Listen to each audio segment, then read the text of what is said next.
I'm getting you some news coming in from the state of Kerala, where the Kerala Union of Working Journalists and the Congress Party are protesting outside Raj Bhavan. This protest is against Governor's Act of asking two channels to get out of a press conference, I believe. Opposition leader V.D. Satishan and former Minister Thomas Isaac are also participating. Neetu is with us on the broadcast. Neetu, tell us what happened. We are right outside the Raj Bhavan here in Thiruvananthapuram, where the Kerala Union of Working Journalists have taken out a protest march towards the Raj Bhavan.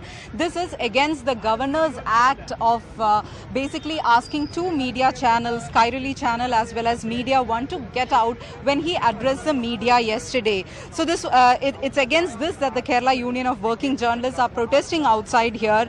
Not just the journalists, but opposition leader V.D. Satishan, former Finance Minister Thomas Isaac are part here of this protest. They have come here and they are addressing the journalists here. What the journalist union is saying, that it is not acceptable that the governor is asking two channels to get out when everybody was there for a press meet, and this is not allowing them to do their job. So this is a scenario. They're saying that two channels were discriminated against, and that is something which they cannot act. The journalists have a responsibility. It's their duty to work on the ground, and the Governor's Act of not allowing two channels and on the ground actually telling them to get out was not acceptable. So the protest by the Kerala Union Working Journalists is still going on here in Thiruvananthapuram.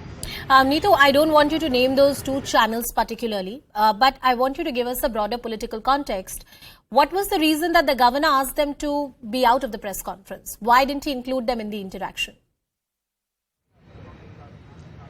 See, what the governor was saying is that one of the channels is running a campaign against him, and the other channel, he says that it's a cadre channel or a cadre media. That is why he is not speaking to them. That is what the governor has said. And earlier also he has went on and said that he doesn't want to speak to the cadre media or those journalists masquerading as a media. So this was a response that the governor has given, but yesterday what really happened was they were there, everybody was there, and he named these two channels and actually asked the reporters to get out when they were there. So that was something which happened yesterday, and this protest is against that. So yesterday the press club has also taken out a protest march. Today it is by the Kerala Union of Working Journalists.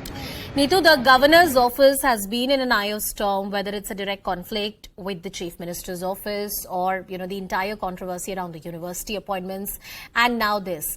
In the last few weeks, a lot of controversies from the governor's office in the state of Kerala. Correct assessment? Oh, that's correct. There has been a lot of unprecedented events that has been happening in this state, especially from the governor's office. The face-off between the governor and the government is continuing. The governor has sent a show cause notice to 10 university vice chancellors, asking them to show cause so that they can stay in the office based on a Supreme Court order. He even wrote a letter to Chief Minister saying that the finance minister, the present finance minister K.N. Balagopal, no longer enjoys his pleasure. So all this is something which is unprecedented, and the CPIM and the ruling Left Democratic Front is also taking this. They have been a protest, they have been convention, they have started door-to-door campaign against this, and on November 15th there's a major protest that has been organized by the LDF right outside the Raj Bhavan.